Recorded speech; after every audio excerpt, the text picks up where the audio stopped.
உலகத்துல பெரிய பெரிய நாடுகள் எல்லாருமே 5ஆம் தலைமுறை போர் விமானத்தை உருவாக்கிட்டு இருக்காங்க.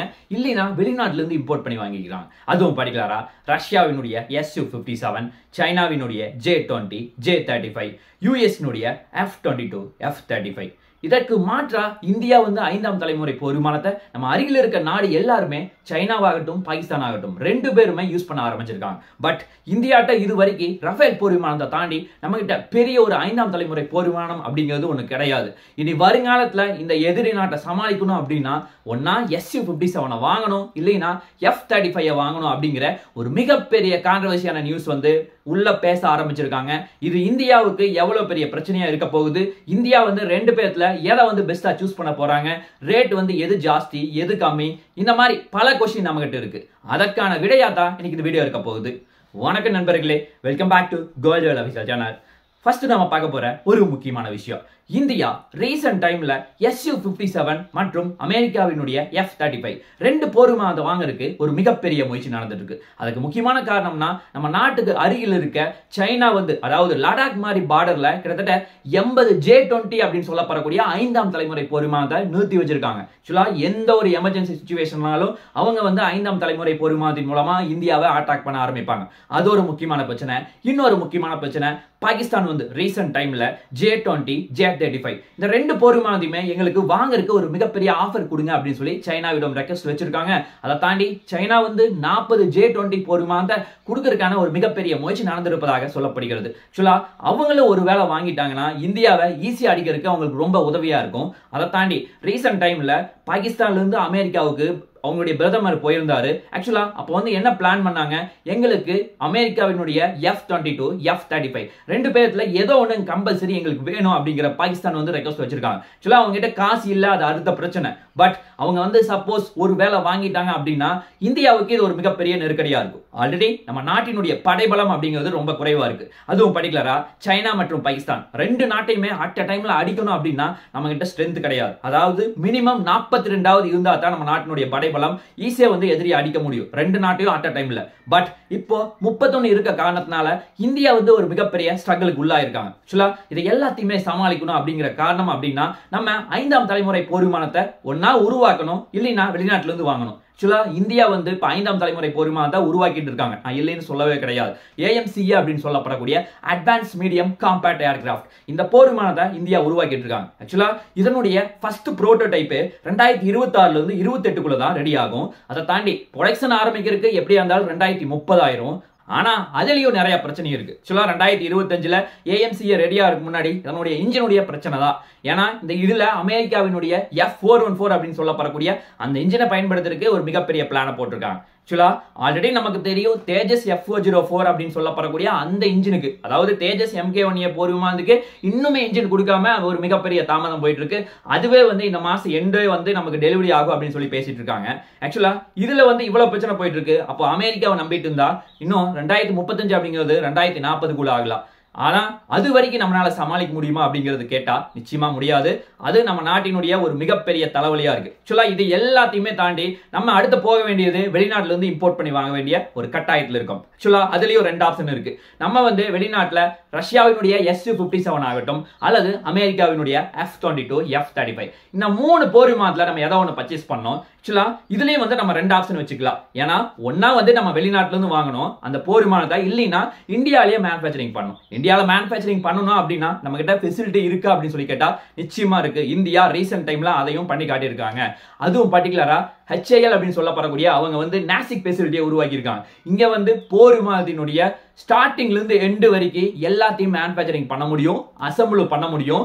அதை தாண்டி இங்க வந்து மெயின்டெனன்ஸ் எல்லாமே பண்ணலாம், ரிப்பேர் பண்ணலாம், இன்ஜினை மாத்தலாம், ரேடாரை சேஞ்ச் பண்ணலாம், எல்லாமே பண்ணலாம். இதை தாண்டி இங்க போர் விமானம் மட்டும் கிடையாது, நார்மலான விமானத்தை எல்லாத்தையுமே இங்க அசம்பிள் பண்ண முடியும். இது வரைக்கும் நம்ம என்ன பண்ணோம், ஒரு போர் விமானம் ஏதாவது ரிப்பேர் ஆயிடுச்சுன்னா ஒன்னா வெளிநாட்டுல இருந்து டெக்னீஷியன் வர சொன்னோம், இல்லைன்னா போர் விமானத்தை மொத்தமா வெளிநாட்டு கொண்டு போய் ரெடி பண்ணிட்டு வந்திருந்தோம். அந்த அளவுக்கு நமக்கு பிரச்சனை அதிகமாச்சு. பட் இப்ப இது எல்லாத்தையுமே தூக்கி போட்டு இந்தியா வந்து சொந்தமா ஒரு போர் விமானத்தினுடைய எல்லா ஃபெசிலிட்டியுமே இந்தியாவிலேயே பண்ண ஆரம்பிச்சிருக்காங்க. அதுவும் பர்டிகுலரா MRO அப்படின்னு சொல்லப்படக்கூடிய அந்த ஃபெசிலிட்டியா இந்தியாவுல கொண்டு வந்து ஒரு மிகப்பெரிய சாதனை பண்ணியிருக்காங்க. ஆக்சுவலா இங்க வந்து நாசிக் மட்டும் கிடையாது, இங்க நிறைய முக்கியமான எல்லா ஸ்டேட்லயுமே இந்த மாதிரி ஃபெசிலிட்டி வந்து நிறைய பக்கம் வச்சிருக்காங்க. அதுவும் பர்டிகுலரா பெங்களூர்ல எல்சிஏ அப்படின்னு சொல்லப்படக்கூடிய அந்த போர் விமானத்தை அவங்க தான் தயாரிக்கிறாங்க. ஏஎம்சிஏ போர் விமானம் ஆகட்டும், அதே மாதிரி HTT 40 அப்படின்னு சொல்லப்படக்கூடிய ட்ரைனிங் போர் விமானத்தையும் அவங்க தான் தயாரிச்சிருக்காங்க. அதை தாண்டி LCH அப்படின்னு சொல்லப்படக்கூடிய ஹெலிகாப்டர், ட்ராஜன் ஹெலிகாப்டர், இது வந்து பெங்களூர்ல தயாராகிட்டு இருக்கு. அது மட்டும் கிடையாது, இந்த நாசிக் ஃபெசிலிட்டியில இப்போ Su-30 MKI போர் விமானத்தை கிட்டத்தட்ட ஒரு 12 வந்து தயார் செஞ்சுட்டு இருக்கோம். அதை தாண்டி LCA தேஜஸ் போர் விமானம் இருக்குல்ல, MK-1A, அந்த வேரியண்ட்டையுமே நம்ம நாசிக்ல தான் தயார் செஞ்சுட்டு இருக்கோம். அதை தாண்டி கான்பூர்ல HAL அப்படின்னு சொல்லப்படக்கூடிய ஹிந்துஸ்தான் ஏரோநாட்டிக்ஸ் லிமிடெட் நிறுவனம் அவங்களுடைய ட்ரைனிங் உடைய போர் விமானத்தையும் அங்க தயாரிச்சிட்டு இருக்காங்க. அதை தாண்டி இங்க கோயம்புத்தூர் ஆகட்டும், ஹைதராபாத் ஆகட்டும், இங்க மாதிரி சின்ன சின்ன பிரைவேட் கம்பெனிஸ் எல்லாரும் சேர்ந்து இந்த சின்ன சின்ன காம்பனன்ட்ஸ் தயாரிக்கிறது இவங்களுடைய ஒரு முக்கியமான வேலையை வச்சிருக்காங்க. ஆக்சுவலா இது மட்டும் பியூட்டி கிடையாது. இங்க கவர்மெண்ட் கம்பெனி மட்டும் நம்முடைய போர் விமானத்துக்காக உழைக்கிறது கிடையாது. நிறைய பிரைவேட் கம்பெனிஸ் இப்ப ரீசன்ட் டைம்ல உள்ள வர ஆரம்பிச்சிருக்காங்க. ஏன்னா எப்ப பிரைவேட் கம்பெனி இந்தியாவுக்குள்ள வருதோ, அதாவது போர் விமானத்தை தயாரிக்கிறதுக்கு வருதோ, அப்பதான் வந்து அதனுடைய ஸ்பெஷாலிட்டி அப்படிங்கிறது ரொம்ப அதிகமாகும். அதுவும் பர்டிகுலரா டாடா நிறுவனமாகட்டும், அதானி நிறுவனமாகட்டும், மகேந்திராவாகட்டும், LNT அப்படின்னு சொல்லப்படக்கூடிய லார்சன் டர்போ நிறுவனமாகட்டும், ஆல்பா நிறுவனமாகட்டும், இந்த மாதிரி பல நிறுவனங்கள் இந்தியாவுக்காக உழைச்சிட்டு இருக்காங்க. ஆக்சுவலா இவங்க எல்லாரும் நினைச்சாங்கன்னா இந்தியாவிலே நம்மளால தயாரிக்க முடியும். அதுக்கு யாரு ஆஃபர் கொடுப்பாங்க? ரஷ்யாவா இல்ல அமெரிக்காவா?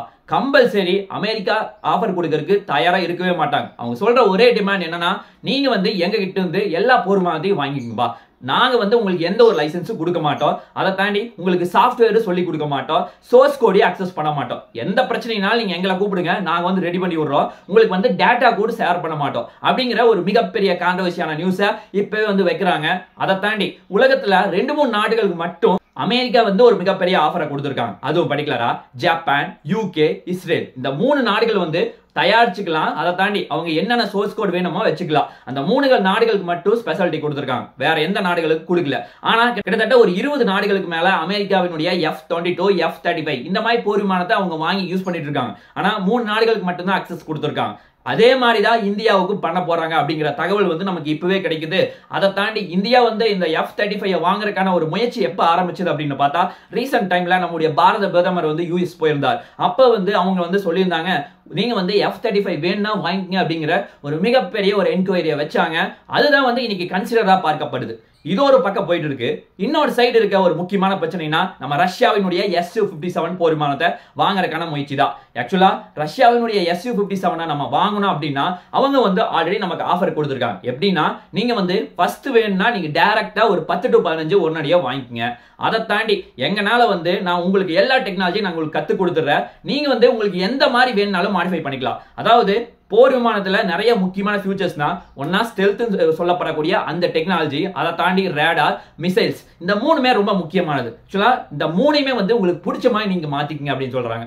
ஏன்னா இந்த Su-57ல நமக்கு தெரியும் ஸ்டெல்த் டெக்னாலஜி அப்படிங்கிறது பெரிய லெவல்ல கிடையாது. பட் இந்தியா வந்து என்ன பண்ணிட்டு இருக்காங்க, இப்போ இந்த ரேடார் டெக்னாலஜியை பெரிய லெவல்ல கொண்டு போயிட்டு இருக்காங்க. அதுவும் பர்டிகுலரா உட்டம் AESA ரேடார் ஆகட்டும், விருபாக்ஸா ரேடார் ஆகட்டும், இது எல்லாத்தையுமே தாண்டி போட்டோனிக் ரேடார் அப்படிங்கிற ஒரு மிகப்பெரிய புரோட்டோடைப்பை இப்ப தயார் செஞ்சிருக்காங்க. அதெல்லாம் பல மடங்கு பிரம்மாண்டமா இருக்கு. அத மாதிரி எல்லாத்தையும் கொண்டு வந்து நம்மளால அசெம்பிள் பண்ண முடியும். அதை தாண்டி நம்ம வந்து இந்த ஏர் டு ஏர் மிசைல் அப்படிங்கறத இந்த ஆஸ்ட்ரா MK-1 ஏவுகணையை ஏதாவது ஒரு போர் விமானத்துல பிக்ஸ் பண்ணி நம்ம ட்ரையல் பண்ணணும் அப்படின்னு சொல்லி ரொம்ப நாளா பிளான் பண்ணிருக்கோம். அதுக்கு இந்த Su-57 இருந்துச்சுன்னா நமக்கு ரொம்ப ரொம்ப உதவியா இருக்கும். அதுதான் ஒரு நிதர்சனமான உண்மை. ஆக்சுவலா இந்தியா வந்து அந்த மாதிரி ஒரு ஆப்பர்ச்சுனிட்டிக்காக காத்துட்டு இருக்காங்க. ஒருவேளை அவங்க வந்து இதெல்லாம் ஓகே அப்படின்னு சொல்லிட்டாங்கன்னா இந்தியாவுக்கு இது ஒரு மிகப்பெரிய பாசிட்டிவ் எடுத்துக்கிட்டு நம்மளால முன்னாடி போக முடியும். ஏன்னா டெக்னாலஜி சொல்லி கொடுத்துருவாங்க, நம்ம வேணுங்கிறத மாத்திக்கலாம், இந்த மாதிரி எல்லா வேலையும் பண்ணிக்கலாம். அதே மாதிரி ரஷ்யாக்காரங்க நிறைய முக்கியமான டெக்னீஷியன் எல்லாருமே இந்தியா வந்துருவாங்க. அவங்க சீக்கிரமா கத்து கொடுப்பாங்க. ஆக்சுவலா இங்க வந்து இந்தியாவுல ரஷ்யாவும் இந்தியாவினுடைய கூட்டு முயற்சியில மிக பிரம்மாண்டமா Su-57 ரெடி பண்ண முடியும். ரேட் வந்து பெரிய லெவல்ல கிடையாது. இந்த மாதிரி பல பாசிட்டிவிட்டி இருக்கு. ஆனா இது என்ன ஒரு முக்கியமான பிரச்சனைனா, எந்த நாடுமே இது வரைக்கும் வாங்க கிடையாது. அதே மாதிரி இதை வாங்கினாலும் இதை வந்து நம்ம எல்லாமே டெஸ்ட் வந்து நம்ம தான் பண்ற மாதிரி இருக்கும். அதுதான் இதுல இருக்க ஒரு சின்ன பிரச்சனை. அதை தாண்டி இந்தியாவுக்கு ரொம்ப நீண்ட கால நண்பன்னா அது ரஷ்யாவை தான் சொல்றோம். அதே மாதிரி அவங்களுடைய நிறைய முக்கியமான போர் விமானம் ஆகட்டும், நிறைய மிசைல்ஸ் ஆகட்டும், தொடர்ந்து வந்து அவங்க கிட்ட வாங்கிட்டு இருக்கோம். இல்லைன்னா இந்தியாவில் 2 பேர் சேர்ந்து மேனுஃபேக்சரிங் பண்ணிட்டு இருக்கோம். அந்த மாதிரி நல்ல ஒரு நட்பு வந்து தொடர்ந்து போயிட்டு இருக்கு. ஒருவேளை Su-57 கூட வாங்குறதுக்கு வாய்ப்புகள் இருக்கு. ஆக்சுவலா இது ரெண்டையுமே வந்து இன்னுமே கன்சிடர் பண்ணிருக்காங்க. அதுதான் ஒரு நிதர்சனமான உண்மையா பார்க்கப்படுது. அதே மாதிரியே இந்த SU-57ல நிறைய முக்கியமான ஃபியூச்சர்ஸ் இருக்கு. என்னதான் வந்து ஸ்டெல்த் கேப்பபிலிட்டி வந்து பெரிய லெவல்ல இல்லைன்னு சொன்னாலும் இதுல நிறைய முக்கியமான பாசிட்டிவிட்டி இருக்கு. அதுவும் பர்టిక్యులரா இதனுடைய வேகம் தான். இந்த போர் விமானம் வந்து மேக் 2.0 அப்படிங்கிற வேகத்துல போகும். சரியா சொல்லணும்னா 1 மணி நேரத்துல 2120 கிலோமீட்டர் போகக்கூடிய பவர் இருக்கு. இதை தாண்டி இதனுடைய ரேஞ்ச் அப்படிங்கிறது 3500 கிலோமீட்டர் வந்து ஃபுல்லா கவர் பண்ணும். ஆக்சுவலா இது வந்து இந்த ரேடாருடைய ரேஞ்ச் மட்டும்தான். இந்த 3500 கிலோமீட்டர் வந்து ஃபுல்லா கவர் பண்ணிடுச்சுன்னா நீங்க வந்து 3500 கிலோமீட்டர் வந்து எதிரியை அடிக்க முடியும் அப்படின்னு சொல்லி நினைக்காதீங்க. இது வந்து எதிரியை கண்காணிக்கிற தூரம் மட்டும் தான் இந்த 3500 கிலோமீட்டர். அதாவது ஒரே டைம்ல ஃபுல் அண்ட் ஃபுல் 3500 கிலோமீட்டர் வந்து டிராவல் பண்ண முடியும். அந்த அளவுக்கு வந்து ஃபியூல் கெபாசிட்டி இதுல அதிகமா இருக்கு. அதை தாண்டி இதனுடைய ஹைட் அப்படிங்கிறது ஆக்சுவலா இது வந்து போக வேண்டிய ஆல்டிடியூட் வந்து எவ்வளவு தூரம் போகும்னா கிட்டத்தட்ட 20000 மீட்டர் அடி உயரம் வரைக்கும் போகும். ஆக்சுவலா அவ்வளவு தூரம் போயிடுச்சுன்னா கம்பல்சரி வந்து போர் விமானம் எங்க இருக்குது ரேடார்ல கூட சிக்காத மாதிரி ஒரு மிக பிரம்மாண்டமா வந்து டெவலப் பண்ணியிருக்காங்க. அதை தாண்டி இதுல இருக்க இன்ஜின் வந்து சர்டன் AL-41F1 அப்படின்னு சொல்லப்படக்கூடிய அந்த இன்ஜினை பிக்ஸ் பண்ணியிருக்காங்க. ஆக்சுவலா இவங்களுடைய அடுத்த ஒரு முக்கியமான நோக்கம்னா இடிலியே 30 அப்படின்னு சொல்லப்படக்கூடிய அந்த இன்ஜினை கொண்டு வரணும் அப்படின்னு சொல்லி ரொம்ப காலமா முயற்சி செஞ்சிருக்காங்க. அதை தாண்டி இந்த SU-30 MKV போர் இந்த மாதிரி இன்ஜினை தான் பிக்ஸ் பண்ணிருக்காங்க. ஆக்சுவலா இதை மாத்திரக்கான ஒரு மிகப்பெரிய முயற்சி நடந்துட்டு இருக்கு. ஆக்சுவலா இதுல த்ரஸ்ட் அப்படிங்கிறது ரொம்ப ரொம்ப அதிகம். அதுவும் பர்టిక్యులரா இதுல 2 இன்ஜின் வேற பிக்ஸ் பண்ணிருக்காங்களா. கிட்டத்தட்ட 150 கிலோநியூட்டன் அளவுக்கு பவர் வந்து ஜெனரேட் ஆகுது. அதன் மூலமா எதிரி வந்து தொடர்ந்து யூஸ் பண்ண முடியும். அதே மாதிரியே இதுல ரேடார் என்ன யூஸ் பண்றாங்க அப்படின்னு பார்த்தா N036 அப்படின்னு சொல்லப்படக்கூடிய AESA ரேடார் தான் பயன்படுத்துறோம். ஆக்சுவலா இந்த ரேடார் கெபாசிட்டி அப்படிங்கிறது பெரிய லெவல்ல கிடையாது. அதே மாதிரியே இந்தியா தான் ஆல்ரெடி நான் சொல்லிட்டு இருந்தேன் உட்டம் AESA ரேடார் வந்து இதுல மாத்திரக்கான முயற்சி இருக்கு அப்படின்னு சொல்லி. இதுக்கு பதிலா தான் இதை கொண்டு வரக்கு ஒரு மிகப்பெரிய பிளானை இந்தியா போட்டிருக்காங்க. அது வந்து அக்சஸ் ஆயிடுச்சுன்னா மட்டும் தான் நம்ம அடுத்த லெவல் நோக்கி முன்னாடி போவோம். அதே மாதிரியே இதுல IRSTs அப்படின்னு சொல்லப்படக்கூடிய ஒரு முக்கியமான சென்சார் பிக்ஸ் பண்ணிருக்காங்க. ஆக்சுவலா இது என்னன்னா 360 டிகிரி வந்து ஃபுல் அண்ட் ஃபுல் எல்லா பகுதியும் கண்காணிக்கும். அதாவது இந்த கூட சேர்ந்து AESA ரேடார் கூட சேர்ந்து இதையும் சேர்ந்து கம்பைன் பண்ணி கண்காணிக்கும். ஆக்சுவலா நார்மலா வந்து எந்த ஒரு ரேடாருமே 360 டிகிரி கம்பேர் பண்ண முடியாது. அதாவது ஃபுல்லா வந்து கண்காணிக்க முடியாது. 120 டிகிரி டு 150 டிகிரி மட்டும் தான் நம்ம கண்காணிக்க முடியும். பேக் சைடு எல்லாமே நம்ம வேற ஒரு சென்சார் யூஸ் பண்ணி தான் நம்ம பயன்படுத்த முடியும். அதற்கு இந்த IRST அப்படின்னு சொல்லப்படக்கூடிய அந்த சென்சார் வந்து மிகப்பெரிய உதவியா இருக்கு அப்படிங்கிற ஒரு மிகப்பெரிய நம்பிக்கையை இந்த SU-57 இந்தியாவுக்கு கொடுக்குறாங்க. அதை தாண்டி இதுல இன்னொரு முக்கியமான பியூட்டினா எப்பவுமே எந்த ஒரு போர் விமானத்தினுடைய ஸ்ட்ரென்த் அப்படின்னா இந்த எலக்ட்ரானிக் வார்ஃபேர்னுடைய அந்த கேப்பபிலிட்டி தான். ஏன்னா அது வந்து எதிரியினுடைய ரேடாரை ஜாம் பண்ணா மட்டும் தான் நம்ம உள்ள போக முடியும், எதிரியை அடிக்க முடியும். சப்போஸ் இந்த கேப்பசிட்டி இல்ல அப்படின்னா கம்பல்சரி வந்து ஈஸியா வந்து எதிரி கண்டுபிடிச்சு நம்மளுடைய போர் விமானத்தை அழிக்கிற கூட மிகப்பெரிய வாய்ப்பு இருக்கு. அந்த மாதிரி ஒரு முக்கியமான டெக்னாலஜியை இந்த ரஷ்யா வந்து இதுல பிக்ஸ் பண்ணிருக்காங்க. அதே மாதிரியே இதுல முக்கியமான மிசைல்ஸ் எல்லாமே ஏர் டு ஏர் மிசைல் வந்து பிக்ஸ் பண்ணிருக்காங்க. அதுவும் பர்టిక్యులரா R-77M அப்படின்னு சொல்லப்படக்கூடிய அந்த மிசைல் ஆகட்டும், R-37M அப்படின்னு சொல்லப்படக்கூடிய அந்த மிசைல் ஆகட்டும், R-74M2 அப்படின்னு சொல்லப்படக்கூடிய அந்த மிசைல் ஆகட்டும். இது எல்லாமே 300 கிலோமீட்டர் சரௌண்டிங் வரைக்கும் கவர் பண்ண முடியும். பட் இந்தியா வந்து இதுல மாடிஃபை பண்ணா நம்ம கிட்ட இப்ப கரண்ட்ல அவைலபிள் இருக்கிறது ஆஸ்ட்ரா MK1 அப்படின்னு சொல்லப்படக்கூடிய அந்த ஏவுகணை. ஆக்சுவலா இந்த ஏவுகணை வந்து ஜஸ்ட் ஒரு 110 கிலோமீட்டர் வரைக்கும் மட்டும் தான் போக முடியும். பேலன்ஸ் நம்ம கிட்ட ஆஸ்ட்ரா MK2, ஆஸ்ட்ரா MK3 இதெல்லாம் வந்து 300 கிலோமீட்டர் வரைக்கும் போக முடியும். ஆனா இது எல்லாமே டெவலப்மெண்ட்ல இருக்கு. ஆக்சுவலா இதுக்கும் அதுக்கும் இருக்க ஒரு முக்கியமான பிரச்சனை அப்படிங்கிறது இதுதான்.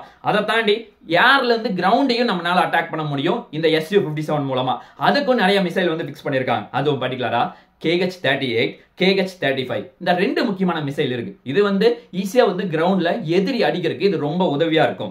இதுதான் இதுல இருக்க ஒரு முக்கியமான பாசிட்டிவா பார்க்கப்படுது. ஆக்சுவலா இது வந்து ரேட் வந்து மத்தத கம்பேர் பண்ணும்போது அதாவது F-22, F-35 இந்த மாதிரி போர் விமானத்தை கம்பேர் பண்ணும்போது என்னுடைய ரேட் அப்படிங்கிறது ரொம்ப ரொம்ப கம்மி. இன்னொரு முக்கியமான பாசிட்டிவிட்டி என்னன்னா ஆக்சுவலா ஸ்பீட் அப்படிங்கிறது ரொம்ப அதிகம். அதாவது F-35 ஆகட்டும், சைனாவினுடைய J-20 இந்த 2 போர் விமானத்தை கம்பேர் பண்ணும்போது என்னுடைய வேகம் ரொம்ப ரொம்ப ஜாஸ்தி. அதே மாதிரி இது வந்து ரொம்ப தூரம் வந்து வெப்பனை வந்து தூக்கிட்டு போற அளவுக்கு கெபாசிட்டி இருக்கு. இது வந்து எதிரியை வந்து ஈஸியா அட்டாக் பண்றதுக்கு இது ரொம்ப உதவியா இருக்கும். அதே மாதிரி ரஃபேல் போர் விமானம் எல்லாம் நம்ம சொல்றோம்ல அதை விட இது வந்து ரொம்ப ரொம்ப பெட்டரா இருக்கும். ஆனா ஸ்டெல்த் கேப்பபிலிட்டி அப்படிங்கிறது F-22, F-35 அதுதான் வந்து மிகப்பெரிய பியூட்டின்னு சொல்றோம். இது வந்து இந்தியாவுக்கு ஒரு மிகப்பெரிய பாசிட்டிவா பார்க்கப்படுது. இவ்வளவு விஷயம் பேசணும் ரஷ்யாவினுடைய SU-57 பத்தி. பாசிட்டிவ் பத்தி பேசணும், நெகட்டிவ் பத்தி பேசணும். இன்னொரு சைடு வந்து அமெரிக்காவினுடைய F-35 நம்ம ஏன் வாங்கணும், அதுலயும் ஒரு மிகப்பெரிய பாசிட்டிவிட்டி நிறைய இருக்கு. அதுவும் பர்టిక్యులரா இதனுடைய ரேஞ்ச் அப்படிங்கிறது 2200 கிலோமீட்டர் வந்து ஃபுல்லா கவர் பண்ணும். இதனுடைய வேகம் மேக் 1.6 அப்படிங்கிற வேகத்துல போகும். சரியா சொல்லணும் அப்படின்னா 1930 கிலோமீட்டர்ல எதிரியா அடிச்சு நொறுக்கும். அதுதான் இதுல இருக்க ஒரு முக்கியமான பாசிட்டிவிட்டி. இந்த இன்ஜினுடைய த்ரஸ்ட் அப்படிங்கிறது அதை விட ரொம்ப ஜாஸ்தி. அதுவும் பர்டிகுலரா 191 கிலோ நியூட்டன் அளவுக்கு பவர் போற அளவுக்கு இதை வந்து டிசைன் பண்ணிருக்காங்க. அதே மாதிரி இது வந்து ஏர் டு ஏர் மிசைலாம் யூஸ் பண்ணிக்கலாம், ஏர் டு கிரவுண்ட் மிசைலும் யூஸ் பண்ணிக்கலாம். ரொம்ப ரொம்ப பர்ஃபெக்ட் ஆகுது. அதே மாதிரி ரேடார் மூலமா எதிரியை கண்காணிக்கிறது. இது வந்து ரேடார் கிராஸ் செக்ஷன் வந்து எவ்வளவு இருக்குன்னா 0.001 இருந்து 0.005 மீட்டர் ஸ்கொயர் அளவுக்கு ரொம்ப ரொம்ப அக்யூரேட்டா இந்த ரேடார் வந்து கண்காணிக்கும். அது மட்டும் இல்லாம இது வந்து 360 டிகிரியும் எதிரியை கண்காணிக்கக்கூடிய கெப்பாசிட்டி இருக்க மாதிரி ரேடார் வந்து டிசைன் பண்ணிருக்காங்க. இது வந்து அமெரிக்கா வந்து ஒரு மிகப்பெரிய பாசிவா உலகத்துல எல்லா நாடும் இதை நம்பித்தான் வாங்குறாங்க. ஆக்சுவலா கிட்டத்தட்ட 20 இருந்து 30 நாடுகள் வந்து இன்னைக்கு வரைக்கும் வாங்கியிருக்காங்க. அது வந்து இந்த நம்பித்தான் வந்து மெயினா வந்து வாங்குறாங்க. அது மட்டும் இல்லாம என்னுடைய ரேட் அப்படிங்கிறது ரொம்ப ரொம்ப பிரம்மாண்டமா இருக்கு. அதுவும் பர்டிகுலரா F-35 அப்படின்னு சொல்லப்படக்கூடிய இந்த போர் விமானத்துல 3 முக்கியமான வேரியன்ட் வச்சிருக்காங்க. F-35A அப்படிங்கிற வேரியன்ட்ல $80 மில்லியன் ஆகவும், F-35B ல $100 மில்லியன், F-35C ல $100 மில்லியன். இவ்வளோ ரேட் வந்து ரொம்ப ரொம்ப ஜாஸ்தியா இருக்கு. அதே மாதிரி இந்த Su-57 அப்படின்னு சொல்லப்படக்கூடிய இந்த 5ஆம் தலைமுறை போர் விமானம் நமக்கு ரேட் வந்து கம்ஃபர்டபிளா இருக்குமா அப்படின்னு சொல்லி கேட்டா அமெரிக்காவை கம்பேர் பண்ணும்போது கண்டிப்பா இந்த போர் விமானம் கம்ஃபர்டபிளாக தான் இருக்கும். ஏன்னா என்னுடைய ரேட் அப்படின்னு பார்த்தா, அதாவது டைரக்டா வெளிநாட்டுல இருந்தே நம்ம இம்போர்ட் பண்ணி வாங்கணும்னா 70 இருந்து 85 மில்லியன் செலவாகும். இல்ல நம்ம வந்து இந்தியாவில் வந்து போர் விமானத்தினுடைய முக்கியமான அக்சரிஸ் எல்லாம் வெளிநாட்டுல இருந்து வாங்கி இந்தியாவிலேயே அசம்பிள் பண்ணிக்கலாம் அப்படின்னா நம்மளால 60 இருந்து 70 மில்லியன் டாலர்லயே நம்ம ரேட்டை குறைக்க முடியும். இதெல்லாம் வேண்டாம், ஃபுல் அண்ட் ஃபுல் இந்தியாவிலேயே மேனுஃபேக்சரிங் பண்ண போறோம் அப்படின்னு தெரிஞ்சுக்கிட்டா நம்மளால 50 இருந்து 60 மில்லியன் டாலர்லயே நம்ம வந்து ஃபுல்லா ரேட்டை வந்து கம்ஃபர்டபிள் பண்ண முடியும். அதுதான் இல்ல இருக்க ஒரு முக்கியமான பாசிவா பார்க்கப்படுது. கரெக்டா சொல்லணும்னா 450 இருந்து 50 கோடியிலேயே வந்து டோட்டலா வந்து முடிக்கலாம். இந்த அளவுக்கு வந்து ரேட் வந்து இது கம்மியா இருக்கு. இது எல்லாமே நம்ம நினைச்ச மாதிரி நடக்கணும் அப்படின்னா ஃபுல் அண்ட் ஃபுல் இந்தியாவிலேயே மாத்தணும். வருங்காலத்துல இந்தியாவில் மாத்திக்கிட்டா நம்ம எவ்வளவு போர் விமானம் வேணுமோ அதை வந்து நம்ம கம்ஃபர்டபிளுக்கு ஏத்த மாதிரி மாடிஃபை பண்ணி தொடர்ந்து வந்து நம்ம யூஸ் பண்ணிட்டு இருக்கோம், பயன்படுத்திட்டு இருக்கலாம். அதுதான் ஒரு நிதர்சனமான உண்மை. பார்க்கலாம் என்ன நடக்குது என்று சொல்லி. நாளைக்கு இன்னொரு நல்ல ஒரு வீடியோவில் உங்களை நான் சந்திக்கிறேன். நன்றி, வணக்கம், தேங்க்யூ, ஜெய் ஹிந்த்.